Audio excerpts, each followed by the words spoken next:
September 9th, 2001. British TV host Chris Tarrant who wants to be a millionaire पे welcome करते हैं 8 guests को and उनको hot seat पर बैठने के लिए एक गेम खेलना होता है. उस गेम का नाम होता है fastest finger first. Words in the order they occur in the title of the Agatha Christie thriller. Nile on Death the. सही आंसर होता है death on the Nile. Major Charles Ingram का ये थर्ड टाइम होता है show पर and first time hot seat पर. लेकिन जैसे ही वो हॉट सीट पर बैठते हैं, जिस कॉन्फिडेंस के साथ उन्होंने फास्टेस्ट फिंगर फर्स्ट किया था, वो सारा कॉन्फिडेंस खत्म हो जाता है. क्योंकि 15 में से पहले ही 7 सवालों में इंग्रम के पास 3 में से सिर्फ एक लाइफलाइन बची होती है एंड वो अपने जवाबों को लेकर हमेशा अनश्योर लगते हैं.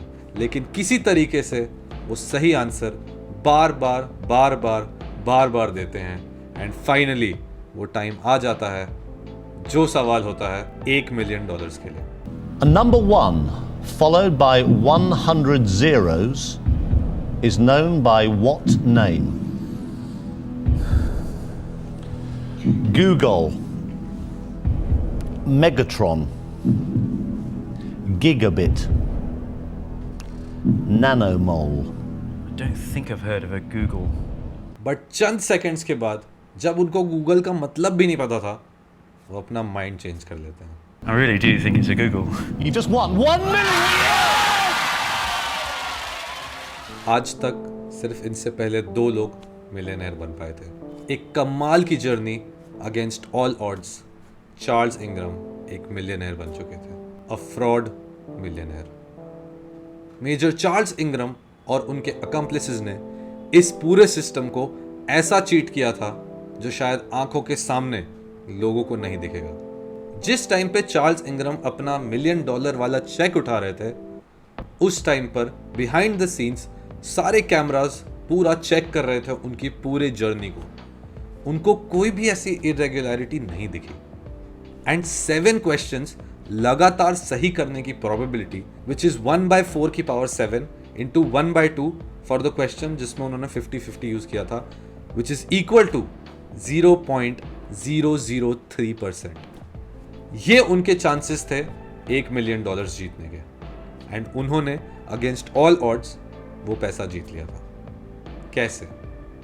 अगर तुम ध्यान से चार्ल्स का गेम देखो तो वो सारे ऑप्शंस को सीक्वेंशियली एक बार पढ़ते हैं एंड पढ़ने के बाद उनको सही आंसर समझ में आ जाता है, कहीं से आ जाता है और वो सही आंसर बोल देते हैं. इनफैक्ट ऐसा हुआ है बहुत बार कि उनको उस वर्ड का या उस नाम का मतलब या पता भी नहीं होता कि वो कौन है एंड तब भी वो वापस उस नाम पे या उस वर्ड पे आते हैं एंड बोलते हैं कि this is my final answer. लेकिन चलो, मैं भी अगर वहां पर होता तो मैं भी शायद 1 by 1 सारे ऑप्शंस पे जाता एंड फिर सोचता कि चलो ठीक है, कौन सा सही है, मैं आंसर देता हूं. लेकिन Who was the second husband of Jacqueline Kennedy? Adnan Khashoggi, Ronald Reagan, Aristotle Onassis, Rupert Murdoch. Okay, I'm not certain. I would have thought that it would be Aristotle Onassis. Why? 1 minute, क्या तुमने भी वही सुना जो मैंने सुना? किसी ने शायद खासा सही आंसर पर. Aristotle Onassis. Aristotle Onassis was indeed married to Jacqueline Kennedy. लेकिन ये यहाँ खत्म नहीं होता. ये फिर से हुआ एंड फिर से हुआ एंड फिर से हुआ. पूरे स्टूडियो में माइक्स तो होते ही होस्ट और कंटेस्टेंट्स के लिए, लेकिन कुछ और माइक्स भी होते हैं जो ऑडियंस रिएक्शन को रिकॉर्ड करने के लिए वहाँ लगाए जाते हैं. लेकिन ये कौन इंसान था जो खास रहा था सही आंसर पे? ये चीज़ पता लगाना टीम के लिए बहुत ज़रूरी था. Who wants to be a billionaire एक सेंसेशन था यूके में एंड उसको क्लोज टू 19 मिलियन लोग देखते थे एवरी ईयर एंड उन्हीं में से थे चार्ल्स, उनकी वाइफ डायना एंड डायना के brother Adrian Pollock. Adrian Pollock 5 बार उस शो पर जा चुके थे, जिसमें से एक बार वो हॉट सीट पर गए थे एंड उन्होंने 32,000 पाउंड जीता था एंड उसके कुछ टाइम बाद डायना खुद हॉट सीट पर गई थी एंड उन्होंने 32,000 पाउंड खुद जीते थे. ये फैमिली पूरी तरह से जानती थी कि उस शो पर कैसे जाना है एंड क्या करना है। एड्रियन के पास तो फास्टेस्ट फिंगर फर्स्ट का मॉकअप कंसोल भी था। Who wants to be a millionaire live show नहीं होता एंड उसको फिल्म किया जाता है। तो जब चार्ल्स 4000 पाउंड जीते थे, उसके बाद किसी को नहीं लगा था कि ये इंसान जीत पाएगा $1 मिलियन, क्योंकि उस दिन की फिल्मिंग वहीं स्टॉप हो गई थी। चार्ल्स और डायना शूट से वापस जा रहे होते हैं एंड वो सोचते हैं कि वो $1 मिलियन तो शायद नहीं जीत पाएंगे। एंड तभी उनके दिमाग में एक आइडिया आता है। वो कॉल करते हैं एक इंसान को। उस इंसान का नाम होता है टेक्वेन विटॉक। टेक्वेन विटॉक एड्रियन और डायना के अंडर ट्रेन कर रहा होता है for going on the show. And टेक्वेन अगले दिन के शो में एक कॉन्टेस्टेंट था, तो उन्होंने उसको कॉल किया एंड फोन पे एक स्ट्रैटेजी डिस्कस की। चार्ल्स सारे आंसर्स पढ़ते थे एंड टेक्वेन और डायना में से किसी को भी अगर वो आंसर सही लगता था तो वो कफ करते थे। चार्ल्स ऐसा बोलते रहते कि उनको ये चीज़ नहीं पता एंड अचानक से पूरा 180 डिग्री मूव करके बोल देते हैं कि भाई यही आंसर है। Craig David, I just can't. I don't think I've never heard of Craig David, to be honest. I've just never heard of Craig David. So no, I'll go Craig David. Yeah. You just won £32,000. I don't think it's Paris. I think it's Berlin. I'm going to go for Paris. You thought it was Berlin, Berlin, Berlin. You changed your mind to Paris. That brought you 500,000. I don't think I've heard of a Google. I don't actually know what a Google is, but I really do think it's a Google. You just won 1 million. Back stage सबको समझ में आ जाता है कि कुछ तो गड़बड़ है। टोटल 192 कफ्स होते हैं एंड उसमें से मोस्ट ऑफ द कफ्स जो होते हैं वो सही आंसर पर होते हैं।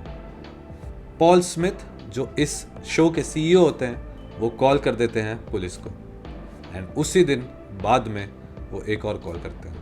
Mr. Ingram, we didn't meet. I am the managing director of Celador. Right.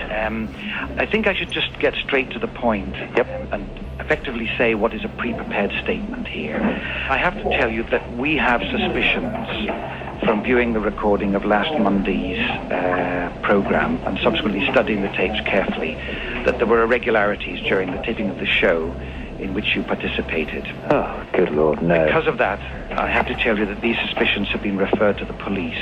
Right. And thus, we, not for the moment, will be airing the program or indeed authorizing payment of the check. Right. Yeah, well, I mean, you know, I completely refute that, obviously. Good Lord, I'm absolutely gobsmacked. All right, well, thanks for letting me know. Okay, thank you. Cheers, bye. 1.5 साल बाद इस चीज़ का trial होता है and तीनों defendants Charles, Diana and विटॉक तीनों को guilty find किया जाता है एंड इंग्रम फैमिली आज तक नहीं मानती कि उन्होंने चीट किया था। लेकिन ये चीज़ समझ नहीं आई कि अगर विटॉक इतने ही ज़्यादा इंटेलिजेंट थे एंड उन्हें कफ करके ही जीतना था शो, तो वो अपनी टर्न में सिर्फ 1000 पाउंड जीत के कैसे हार गए? इंटरेस्टिंग। लेकिन इसी जगह कुछ और लोग थे जिन लोगों ने इस सिस्टम को पूरा एक्सप्लॉइट किया अच्छे से। ये है पैडी स्पूनर। ये पहले ऐसे इंसान हैं जो multiple versions of the show पे आए हैं। इन्होंने 250,000 यूरोज जीते थे ऑस्ट्रेलिया वाले शो पे, 250,000 पाउंड जीते थे यूके वाले शो पे एंड 1000 पाउंड जीते थे आयरलैंड वाले शो पे। इनको पता था कि क्या करना होता है शो पर आने के लिए एंड इन्होंने कभी किसी से छुपाया भी नहीं। स्पूनर ग्रेजुएट होने के बाद पॉप क्विज़ेस से अपनी लाइफ चलाते थे एंड आयरलैंड वाले शो पे जाने के बाद वो मिले कीथ बर्गिस से एंड उन्होंने मिलके खोला द कंसोर्शियम। कंसोर्शियम एक ऐसी एजेंसी थी जो लोगों को रिलायबली उस शो पर लेके जाती थी एंड उनको हेल्प करती थी मैक्सिमाइज करने में उनकी विनिंग्स।